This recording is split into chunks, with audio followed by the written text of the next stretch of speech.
കുവൈറ്റിൽ നിന്ന് മലയാളിയായ സലക്സ് നമുക്കൊപ്പം ചേരുന്നു. സലക്സ് സ്ഥലത്ത് തന്നെയാണ് ഉള്ളതെന്ന് കരുതുന്നു. താങ്കൾ അവിടെ തന്നെയാണോ ഉള്ളത്? ഈ അപകടം നടന്ന ആ സ്ഥലത്ത് തന്നെയാണോ, മങ്കാഫിൽ തന്നെയാണോ? അതെ, ഞാൻ താമസിക്കുന്ന വീടിന്റെ അടുത്ത് തന്നെയാണ്. എന്റെ വീടിന്റെ തൊട്ടടുത്ത് തന്നെയാണ് ഈ തീപിടുത്തം ഉണ്ടായത്. ഓക്കെ, എപ്പോഴായിരുന്നു ഇത് സംഭവിച്ചത്? നിങ്ങളൊക്കെ എങ്ങനെയാണ് ഈ സംഭവം അറിഞ്ഞത്? ആ രീതിയിലുള്ള വലിയ തീയും പുകയും ഒക്കെ ഉണ്ടായിരുന്നത്? വെളുപ്പിന് 4 മണിയോടെ 3:30 കഴിഞ്ഞപ്പോഴാണ് തീപിടുത്തം ഉണ്ടായത്. അത്യാവശ്യം തൊട്ടടുത്തുള്ള ആളുകൾ മാത്രമേ അന്ന് അറിഞ്ഞിരുന്നുള്ളൂ. ഒരു 8 മണി 9 മണിയോടെ പുറത്തേക്ക് ഈ വാർത്ത പെട്ടെന്ന് പടർന്നത്. ആ സമയത്ത് ഭയങ്കര പുകയും അതിഭീകരമായ ഒരവസ്ഥയായിരുന്നു. പെട്ടെന്ന് തന്നെ ഇവിടുത്തെ ഫയർഫോഴ്സ് സംവിധാനങ്ങൾ എത്തുകയും ആളുകൾ മരണപ്പെട്ടിരിക്കുന്ന ഈ പുക ഇങ്ങനെ ശ്വസിച്ചിട്ടാണ്. അല്ലാതെ തീപിടുത്തത്തിൽ പൊള്ളലേറ്റല്ല കൂടുതൽ ആളുകൾ മരണപ്പെട്ടത്. കുറെ പേര് കെട്ടിടത്തിൽ നിന്ന് പുറത്തേക്ക് ചാടാൻ ശ്രമിച്ചു, അങ്ങനെയും മരണപ്പെട്ടു. ചാടി ഇപ്പൊ ഹോസ്പിറ്റലിലുള്ള ആളുകൾക്ക് ബോൺ ഫ്രാക്ചർ, അതായത് കെട്ടിടത്തിൽ 4ാം നിലയിൽ നിന്നൊക്കെ താഴേക്ക് ചാടിയ ആളുകളുണ്ട്. അങ്ങനെ ചാടി ഇപ്പൊ പരിക്ക് പറ്റിയ കുറെ ആളുകൾ ഹോസ്പിറ്റലുണ്ട്. പിന്നെ അത് കൂടുതൽ ശ്വസിച്ചാൽ ഇപ്പോഴും ഈ അവസാന ഡെഡ് ബോഡി എടുത്തപ്പോഴും എനിക്ക് മുമ്പ് പറഞ്ഞ ആൾ തന്നെ അവസാന ഡെഡ് ബോഡി കൊണ്ടുപോയപ്പോൾ ഒരു പൊള്ളൽ പോലും, തീപിടുത്തത്തിൽ മരണപ്പെട്ടു എന്ന് പറയുന്ന പോലെ ഒരു പൊള്ളൽ പോലും ദേഹത്തില്ലാത്ത ഡെഡ് ബോഡിയാണ് അവിടുന്ന് കൊണ്ടുപോയത്. നിരവധി ഇപ്പം അതിന് കുറച്ച് ആളുകളിലേക്ക് ലിസ്റ്റ് വരും. നമുക്കിപ്പോ കൃത്യമായിട്ട് അറിയാം മരിച്ചു എന്ന് ഒഫീഷ്യലി അവർ അറിയിച്ചതിന് സമീർ, കൊല്ലം സ്വദേശി സമീർ മാത്രമേ ഉള്ളൂ. ബാക്കി എല്ലാവരും 49ഓളം പേര് മരിച്ചു എന്നുള്ളത് സ്ഥിരീകരിച്ചിട്ടുണ്ട്. സർക്കാർ പുറത്തുവിട്ട് ഇവിടുത്തെ അറബ് പത്രങ്ങളും റിപ്പോർട്ട് ചെയ്യുന്നത് 49 പേര് മരിച്ചു എന്നാണ്.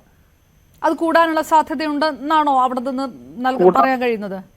പ്രധാനമായിട്ടും മലയാളികളുടെ എണ്ണം ഒരുവിധം തന്നെ കൂടും. കാരണം ഇവര് NBTC എന്ന് പറയുന്ന കമ്പനിയുടെ ഹൈവേ സെന്റർ എന്ന് പറഞ്ഞ ഇവിടുത്തെ ഒരു അറിയപ്പെടുന്ന മലയാളികളുടെ ഇടയിൽ എല്ലാം ഉള്ള ഒരു സൂപ്പർ മാർക്കറ്റാണ് ഹൈവേ സെന്റർ. ആ സൂപ്പർ മാർക്കറ്റിൽ ജോലി ചെയ്ത ആളുകളും ആയിരുന്നു ഇവർ കൂടുതൽ താമസിച്ചിരുന്നത്. അവരെല്ലാം കൂടുതലും മലയാളികൾ തന്നെയായിരുന്നോ? അവരെല്ലാം കൂടുതലും മലയാളികൾ തന്നെയായിരുന്നു.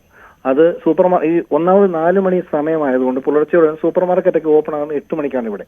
അപ്പം അവരൊക്കെ ആ സമയത്തേക്ക് പോവുള്ളൂ. 4 മണി സമയമായതുകൊണ്ട് എല്ലാവരും തന്നെ റൂമിലുണ്ടായിരുന്നു. 200ഓളം ആൾക്കാർ താമസിച്ചുകൊണ്ടിരുന്ന ഫ്ലാറ്റാണ്.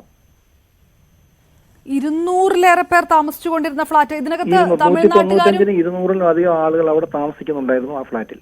ആ ഫ്ലാറ്റ് എന്ന് പറയാൻ ഒരു 7 നിലയുള്ള ഒരു ബിൽഡിംഗ്, ഒരു റൂമിൽ 3 പേരേ ഉണ്ടാവുള്ളൂ. അതിപ്പോ ഇവിടുത്തെ ലേബർ ക്യാമ്പുകളെല്ലാം അങ്ങനെ തന്നെയൊക്കെയാണ്. നേരിട്ട് പരിചയമുള്ള ആരെങ്കിലും ഉണ്ടായിരുന്നോ ആ ഫ്ലാറ്റിൽ? മലയാളികളായിട്ടുള്ള ആരെങ്കിലും നിങ്ങൾ ഈ സൂപ്പർ മാർക്കറ്റിലൊക്കെ പോകുമ്പോൾ? ഇപ്പം നമ്മള് ഇപ്പൊ ഈ സമീറിനെ മരണപ്പെട്ട സമീറിനെ എനിക്ക് അറിയാവുന്ന ആളാണ്, കൊല്ലം സ്വദേശിയാണ്. പിന്നെ നമ്മളൊക്കെ എപ്പോഴും സാധനം മേടിക്കുന്ന ഹൈവേ സെന്റർ എന്ന് പറയുന്ന അവിടെ ജോലി ചെയ്യുന്ന ആളുകളൊക്കെ തന്നെയാണ് ഉള്ളത്. ഏതെല്ലാം നാട്ടിൽ നിന്ന് എവിടെ നിന്നൊക്കെ വരുന്നവരായിരുന്നു ഏകദേശം? അങ്ങനെ എന്തെങ്കിലും പറയാൻ പറ്റുമോ പൊതുവെ?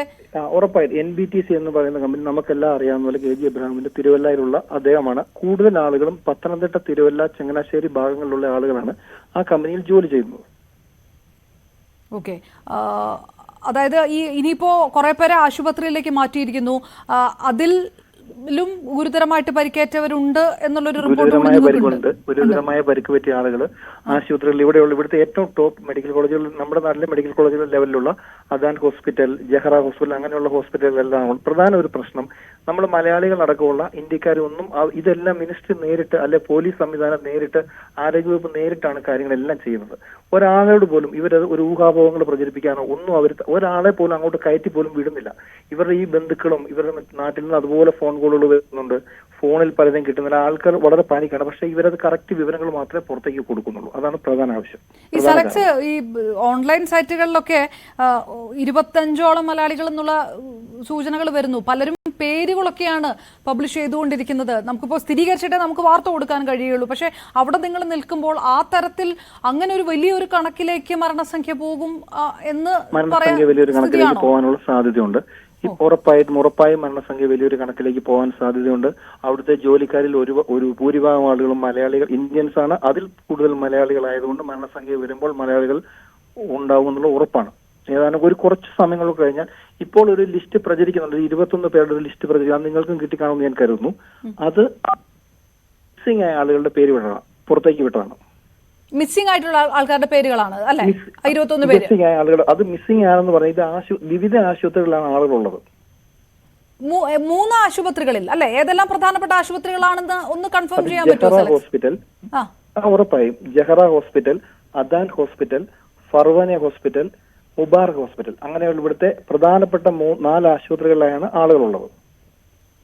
അപ്പൊ ഇനി അവിടെ നിന്നേ നമുക്കിനി ഐഡന്റിഫൈ ചെയ്യാൻ കഴിയുകയുള്ളൂ. ഇപ്പൊ നാട്ടിലുള്ളവർക്കാണെങ്കിലും ഈ ഫോൺ വിളിച്ച് കിട്ടാത്തവരെ സംബന്ധിച്ചിടത്തോളം ഇനി ആശുപത്രികളിൽ നിന്ന് പുറത്തുവിടുന്ന കണക്കുകൾ അത് ഏത് തരത്തിലാണ്? അത് സർക്കാർ തന്നെയാണ് പുറത്തുവിടുന്നത് അല്ലെ? അവിടുത്തെ ഒരു സിസ്റ്റം അനുസരിച്ച് ഇവിടുത്തെ ഒരു സിസ്റ്റം അനുസരിച്ച് സർക്കാർ തന്നെ പുറത്ത് വാർഡിലുള്ള ആളുകൾ കറക്റ്റായിട്ട് അവരത് വേർതിരിച്ച് ബോൺ ഫ്രാക്ചർ അങ്ങനെയുള്ള ഓരോരോ ഏത് ഡിപ്പാർട്ട്മെന്റിലാണ് ആളുകളുള്ളതെന്ന് സർക്കാർ തന്നെ വൈകുന്നേരത്തോടെ കറക്റ്റ് കണക്ക് പുറത്തുവിടും.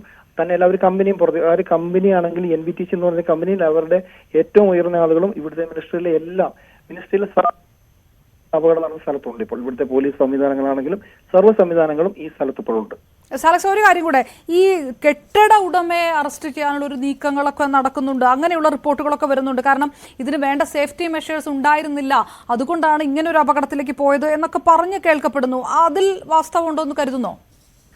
കെട്ടിട ഉടമയെ അറസ്റ്റ്, ഈ കുവൈറ്റിലെ അത് ഇവിടുത്തെ ഒരു നിയമം വെച്ച് ഒരു ബിൽഡിങ്ങിന് ഒരു കെയർ ടേക്കർ ഉണ്ടാവും, അദ്ദേഹത്തെയാണ് അറസ്റ്റ് ചെയ്യേണ്ടത്. ഇപ്പോഴത്തെ പോലീസിന്റെ ഇതനുസരിച്ച് ഇതുമായി ബന്ധപ്പെട്ട എല്ലാ ആളുകളും ഇതിന്റെ കെയർ ടേക്കർ ഇതിന്റെ മറ്റു കാര്യങ്ങളെല്ലാം പോലീസ് കസ്റ്റഡിയിൽ ഉണ്ട് എന്നാണ് പോലീസിൽ നിന്ന് അറിയാൻ കഴിയുന്നത്.